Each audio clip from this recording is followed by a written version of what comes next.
can we really make wine from weeds? Well, the simple answer is yes. For centuries, people have been making dandelion and stinging nettle wine and wine from other plants. And today, I want to use a plant called a nasturtium.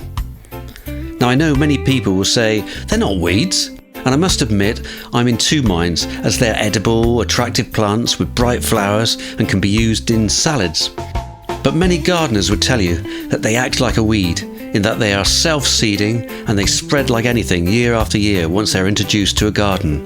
Anyway, I'm using them to make wine, and I'm hoping to get a crisp, fresh, almost peppery tang as the final result. So here's one way to do it, and the way I did it. Start by gathering the nasturtium leaves and flowers into bowls, picking fresh leaves and the brightest flowers. Use plenty of flowers for adding colour, and the leaves to add a fresh flavour that's similar to watercress. If you don't like it too spicy, then collect them early on when they're young, like I have. Give all the leaves and flowers a good wash under cold water to make sure that any bugs, especially ants, are washed away. Then place it all in a medium saucepan and pour over a kettle of hot water that boiled earlier.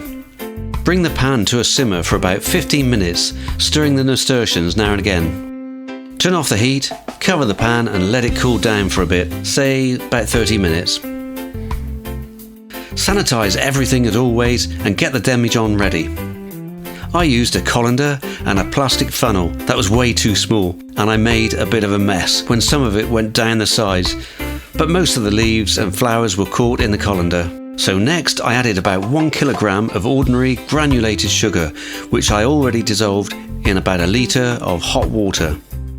And then I added a litre of very cheap supermarket apple juice.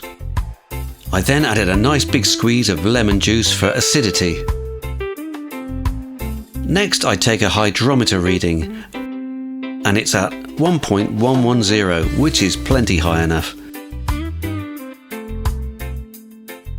Finally, I add the yeast. I used Lalvin EC 1118 to give brightness and strength. At this point, I don't normally mix in the yeast because you can end up with it all up the sides of the container, and to be honest, yeast knows exactly what to do, and you can actually see them diving into the brew, ready to start the party.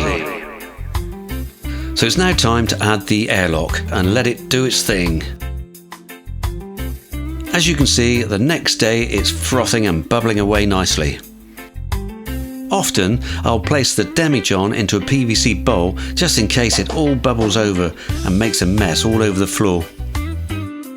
I left it in a dark room for about a month until it finished out at a gravity of 1.000. So now it's time to rack it into some containers and then take a taste. I chilled the wine for about 2 hours in the fridge. And on the nose I expected it to smell young, but it's surprisingly flowery, fruity and fresh. Taking the first sip, I can taste watermelon and pineapple, and I suspect this comes mainly from the apple juice. It has a surprising sweetness for a dry wine, and also has a small amount of peppery watercress feel and flavour on the tongue, just as you're swallowing.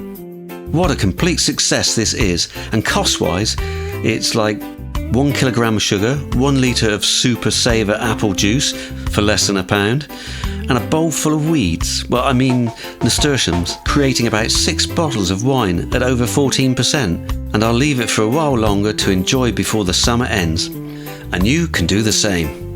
Oh, by the way, check out my shorts to discover more home brews.